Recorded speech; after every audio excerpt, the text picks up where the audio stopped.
desire wants everyone to be worshipping Allah subhanahu wa ta'ala.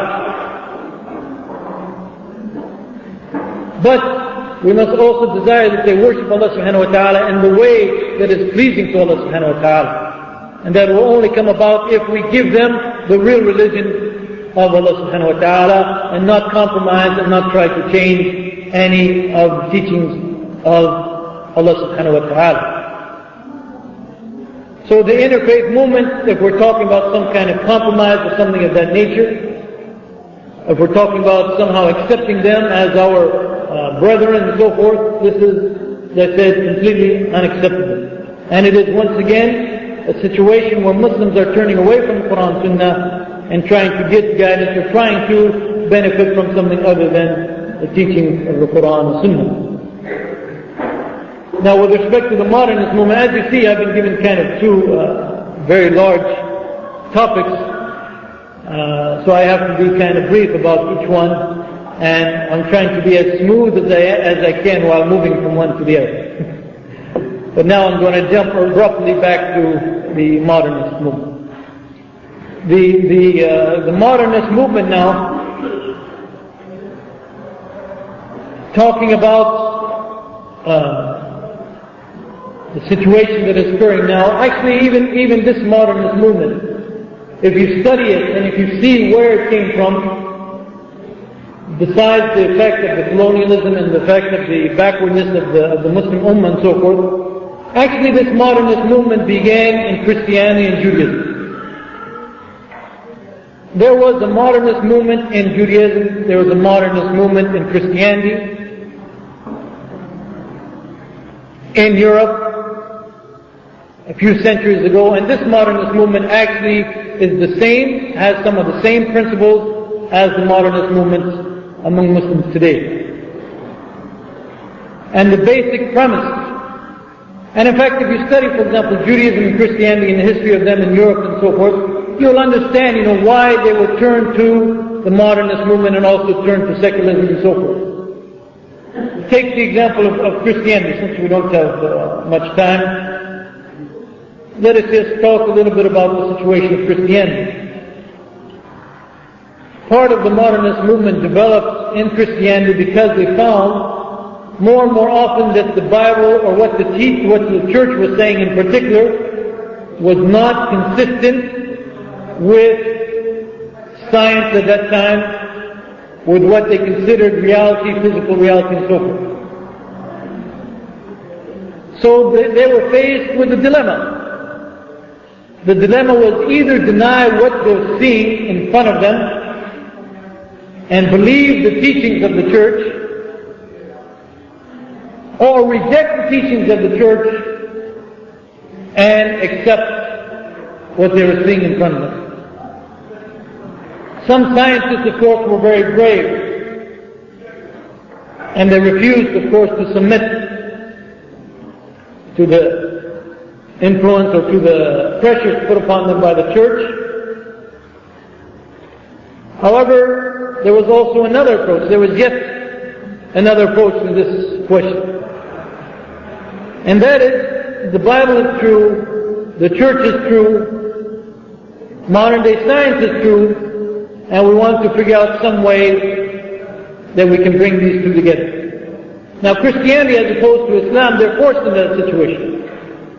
We don't have anything in modern science that contradicts the Quran or Islamic teachings or anything of that nature.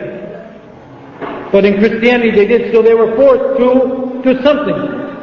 They didn't want to reject the Bible or reject the church. And this idea of modernism began to develop. And this idea basically is saying that we have to reinterpret religious teachings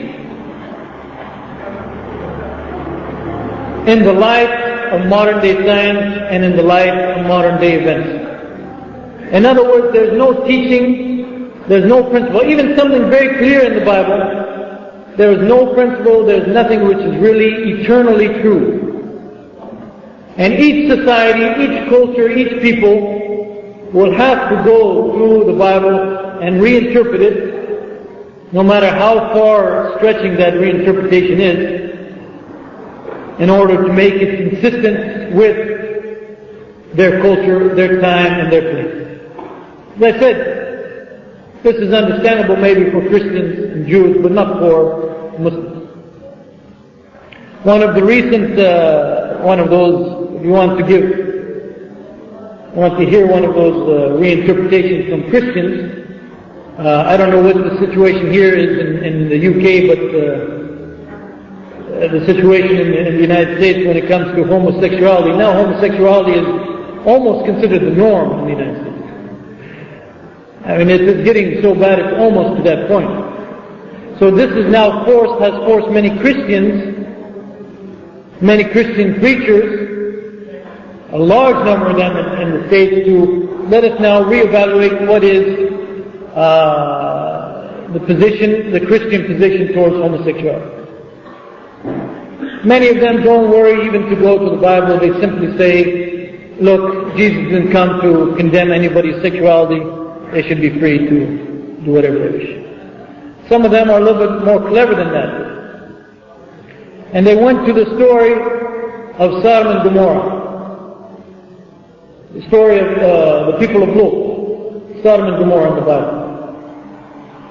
And as you know, the biblical story, or the biblical story, you can interpret, or someone has interpreted in this way, that when the angels came to destroy them, he said that they were not destroyed.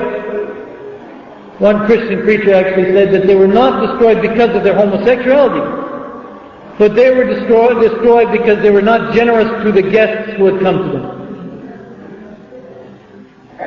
Now, this is the kind of reinterpretation that in fact you will find among Christianity, and we might laugh, but every now and then you hear something of that nature among Muslims. And among Muslims, of course, it is much worse, it is much sadder, because the Christians have the Bible, and that's pretty much all that they have, and therefore they were forced into that kind of situation, because in fact the Bible is not sufficient, it is not complete, it was not preserved. But Muslims would never be, and should never be, even think that they might be put in a situation where they'd have to do something of that nature. What the Quran says is true, it will always be true, and it will never be a situation where and it might contradict any real fact. There might be some social tendencies that are different from the Quran, but those social tendencies, we can judge them in the light of the Quran and say that from the Quran this is incorrect, like homosexuality is incorrect, like even among non-homosexuality the spread of sexual immorality and so forth. All that is incorrect, and there's no need for us to reinterpret the Quran to figure out some way that it would be correct according to modern day standards and modern day beliefs. And really when we talk about modern day standards and modern day beliefs, if you study these things more closely, in fact you are really talking about Western culture, Western beliefs and so forth. And this is not only true with respect to the Quran, it is also true with respect to the Sunnah or the Hadith of the Prophet ﷺ. That those Hadith which are Sahih Hadith, authentic Hadith of the Prophet ﷺ, you will not find them contradicting fact and so forth. And our situation or our stance with respect to them also is that we must accept them and believe in them and so forth. However, there have been some movements, there have been many speakers, there have been many movements, even institutions that have been set up to try to give basically a new brand of Islam, a new version of Islam. Not that version that the Prophet ﷺ was describing as the straight path. The path that, for example, as we said in another hadith, that he and his Sahaba were following. No, it is a new version.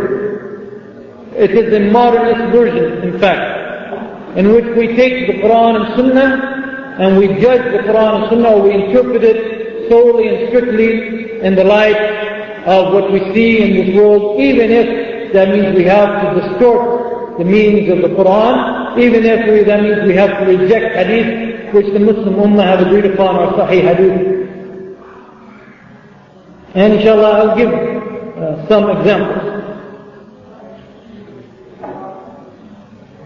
The first example, or one of the trends actually of this group, one of the important trends that we have to be very much aware of is that they show a very strong disdain for the Sunnah and the Hadith of the Prophet ﷺ.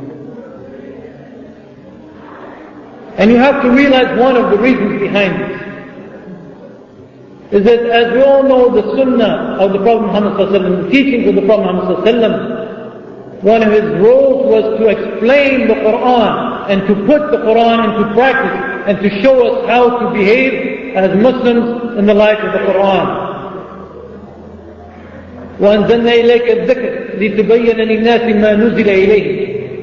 Allah subhanahu wa ta'ala revealed the dhikr to the Prophet Muhammad sallallahu alaihi wasallam in order for the Prophet sallallahu alaihi wasallam to explain to mankind